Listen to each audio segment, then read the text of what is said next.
Desperate times call for desperate measures. So is the theme of the Great Depression and World War II. In this documentary, the Great Depression and World War II will be discussed in depth with this theme in mind. Let us begin.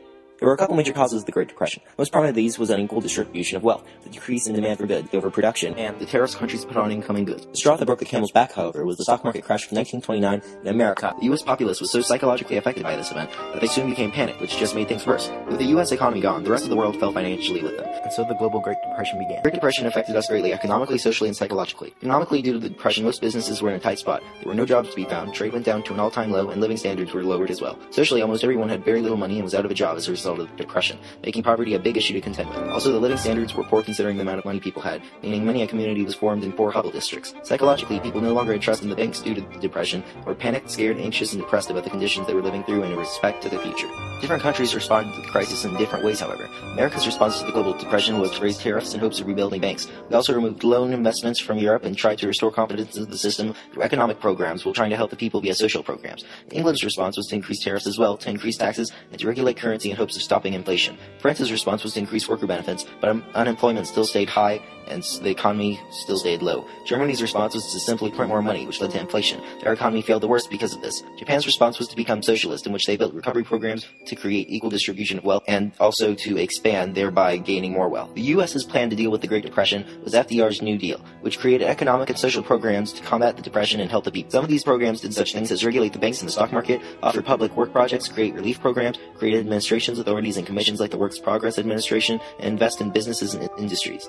In all accounts, these programs were met with success, but they did not end the Depression. They just lightened its burden on the people. During FDR's presidency, he mainly focused on creating programs set on improving life for the average American. Programs included the WPA and the AAA, both of which improved the job industry. Another thing that was significant in FDR's political career was that he was reported to have constant conflict with the federal legislative branch, who he thought was limiting his power. That's why during the course of his presidency, he expanded the powers of the executive branch so as to outdo that of the other branches. In addition, as president, he did not take a laissez-faire style to economics as his predecessors had done, but instead molded it and shaped it as he wanted so as to help improve the economy. Soon to come was World War II, however, which would kill the Great Depression. In fact, it would occur due to the Treaty of Versailles. The treaty forced the Axis powers to make reparations to the Allies, economically killing these nations. When the Great Depression hit, the former Axis powers were who got hit the hardest, along with the Allied powers that did not get anything from the treaty. The state of these nations fueled anger in their populaces. This anger was responsible for putting in charge fascist regimes in nations like Germany and Italy, whose populaces were angry at how the old government was doing things and wanted hard, firm leadership.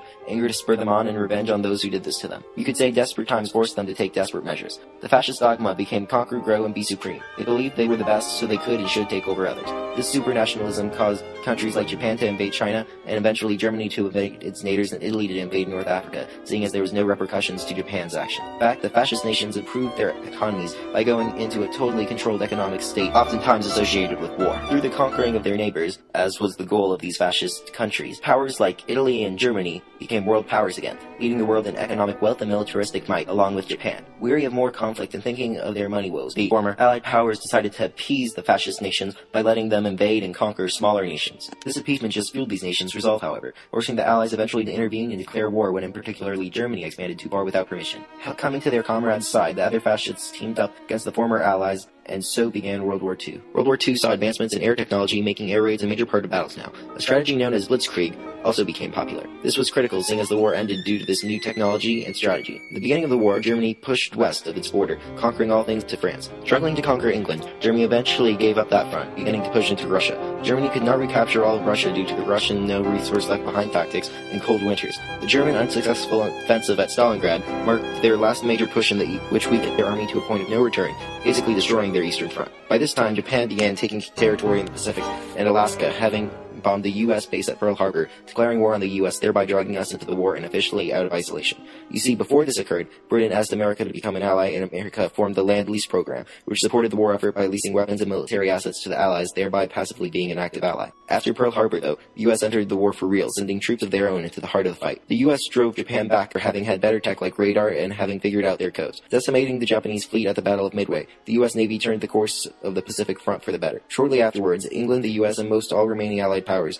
combined forces to invade Normandy on what was called D-Day, so as to push into Europe so as to retake it. Though slow, tenuous work, the Allies succeeded with only one last offensive push by the Germans, being their failed Battle of the Bulge, an attempt to cut off and destroy a portion of the Allied army so as to keep Europe. With the Allies marching towards Berlin from the west and the Russians coming towards Berlin from the east, the German resolve broke. Now with Japan as the only real threat left, America used the atomic bomb on the Japanese cities Hiroshima and Nagasaki after recapturing Pacific islands that had been taken by the Japanese and taking some of the Japanese islands themselves, causing the Japanese to quickly surrender. The US used their new weaponry on Japan to bring the violence to an end as well as to avoid fighting Japan's big cities, which would have created even more fatalities than were seen in the destruction of the two towns. I guess you would say that they were just trying to navigate desperate times by using desperate and extreme measures. During the war, things dramatically changed in the US. World War II being a total war, all aspects of life centered around it, had the economy back on track in no time, with plenty of jobs to go around. In fact, there were so many jobs to go around, women began to enter the workforce because there were more jobs than white male people. So during the war, women, socially and culturally, were changing from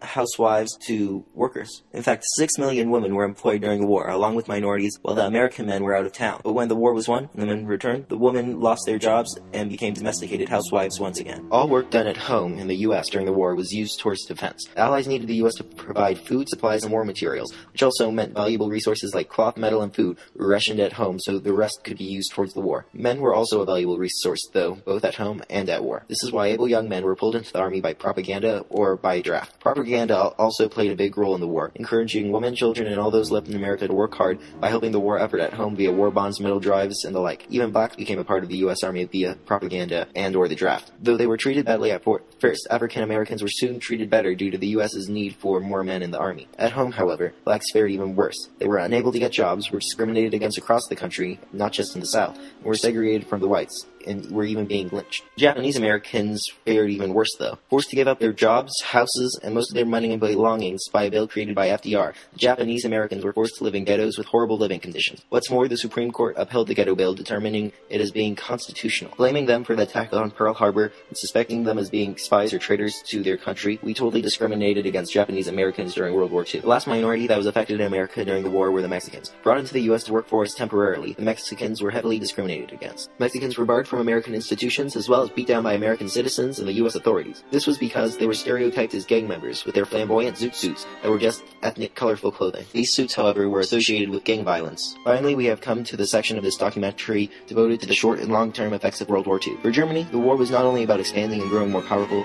but also it was Germany's means to accomplish its final solution policy, which was basically creating the perfect race by weeding out those humans who were deemed less than perfect. Jews especially were a target during the German genocide, now known as the Holocaust, due to their being illegitimately blamed for Germany's bad economy. After the war, the United Nations, which was like the League of Nations but has more authority, and the Geneva Conventions were established to guarantee such crimes against humanity as seen in the Holocaust and World War II would never be enacted again. Also, after the Holocaust, Jews felt weakened and exposed due to their fates near extermination at the hands of Nazi Germany. Fearing that such a calamity might occur again, Jews all over the world of the highest rank came together to discuss plans in creating a Jewish state so that there was a country that could protect their faith. After a lot of discussing and input from the UN, it was decided that a new country where Palestine was would be formed as a Jewish state for Jews all over the world. Today we know the country as the Jewish state of Israel, and from its creation came much strife from the Arabs that inhabited the area beforehand. Even today, conflict between Jews and Arabs continues, all of which stems from the creation of Israel by the destruction of the Arabs' Palestine. Modern day